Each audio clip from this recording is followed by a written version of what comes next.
So after dismissing the case for insufficiency of evidence, the DOJ suddenly reversed it. What is the relevance of that to what I'm going to reveal to you? I asked the permission of the one who forwarded the text to me from Marcelino.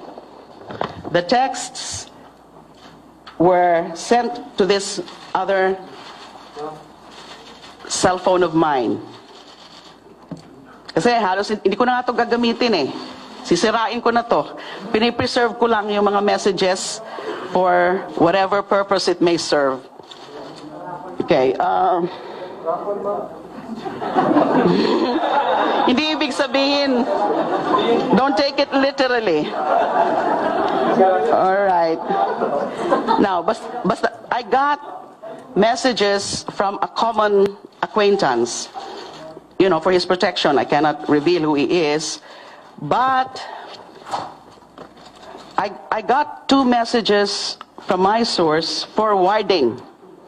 So it's really forwarding. Messages from Lieutenant Colonel Marcelino. The first one was received by our common acquaintance July 19, 2016. The second one, fairly recent, was received September 5, 2016. Messages lang ito na finorward ng aking source from Lieutenant Colonel Marcelino. Ang laman po, ganito. This is verbatim. A message I got from Lieutenant Colonel Marcelino. This is the July 19, 2016 message. Mista, good PM. Magpasalamat lang sana ako sa lahat ng tulong at efforts mo for me habang ako ay nasa kulungan. I can never thank you enough, Mista. Hindi pa ako masyado makagalaw at labas ngayon dahil ang daming gusto kumatay sa akin, Bok. Di ko pa din mapuntahan si Senator LD, obviously referring to me, Laila De Lima, LD. Kasi ginagawan kami ng mga fabricated stories. There are also some groups who is trying to convince me to speak against her. But rest assured na hindi ako pagagamit sa kanila, Mista. Not only because I really appreciated and forever indebted sa inyo ni Ma'am, but because the people deserve no less than the truth and justice. With my little knowledge and brief encounter with her, I never doubted whatsoever her integrity, Mista. Magpasalamat din sana ako sa kanya personally when everything settles down.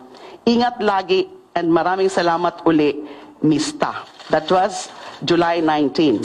The more recent message, a shorter one, na finorward ulit sa akin ng source ko, September 5, 2016. So the message from my source, I got a message from Lieutenant Colonel Marcelino, quote, Mista, pressures against me are mounting, and they would even reopen my case.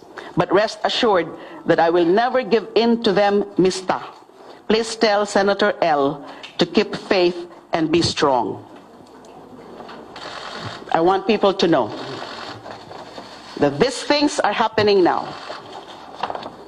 Meron pa rin iba akong mga ibang alam.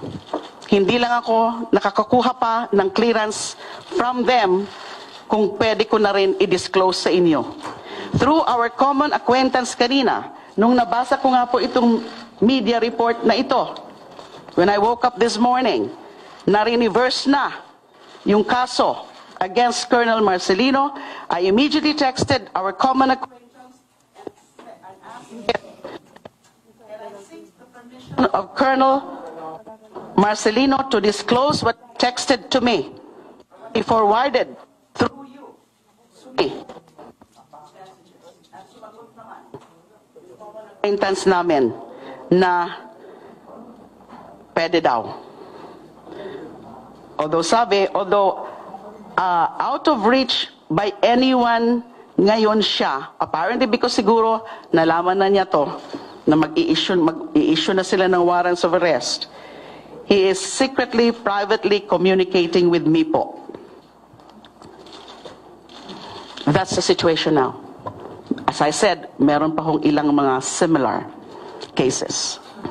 They have been accessing certain personalities. Yung mga alam nila na dati kong mga nakakatrabaho. I think your question would be, why kaya ina-access si Colonel Marcelino at pinipilit siya to testify against me? He was part of the interagency as a representative of ISAF. I think it was one of those disclosed by General Magalong yesterday. Correct? If you review yung ano kahapon ni ni General Magalong. Kasi some of the intel na mga nag-gather namin noon in the course of the interagency came from Colonel Marcelino. Of course, we have other sources. And another thing that was confirmed by General Magalong was, diba, when he first approached me, may nakita siyang parang diagram o parang ano. That's proof na even before sumama sa amin si General Magalong and offered to also participate because meron siyang sariling oplan, we were already starting all of this, that we were already discussing the situation in Bilibid. And when we say we, kami na nasa DOJ, meaning DOJ, when I say DOJ, with respect to the situation of the inmates, it's Bucor and also NBI because of the investigative aspect of things. So even before dumulog sa akin si General Magalong and also shared yung mga nakuha nilang mga information about the goings on in the Bilibid, dati na rin po namin yan pinag-uusapan, dati na rin po namin yan pinaplano.